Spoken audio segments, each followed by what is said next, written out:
Hi friends, காரசாரமா ஒரு சட்னி சாப்பிடணுமா? இந்த மதுரை கார சட்னியை ட்ரை பண்ணுங்க. இந்த சட்னிக்கு எத்தனை இட்லி தோசை சாப்பிட்டாலும் பத்தாது.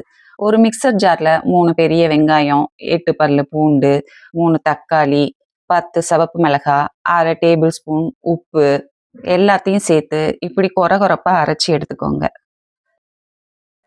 ஒரு கடாயில 4 டேபிள் ஸ்பூன் நல்லெண்ணெய், 1/2 டேபிள் ஸ்பூன் கடுகு, 1/2 டேபிள் ஸ்பூன் உளுந்து, 1/4 டேபிள் ஸ்பூன் பெருங்காயத்தூள், கொஞ்சமா கருவேப்பிலை, அதோட மிக்சியில அரைச்சி வச்ச பேஸ்ட்டு, கொஞ்சமா தண்ணி ஊற்றி ஒரு 3 நிமிஷம் மூடி போட்டு மீடியம் ஃப்ளேம்ல வச்சு எடுத்தீங்கன்னா சூப்பரான மதுரை கார சட்னி ரெடி.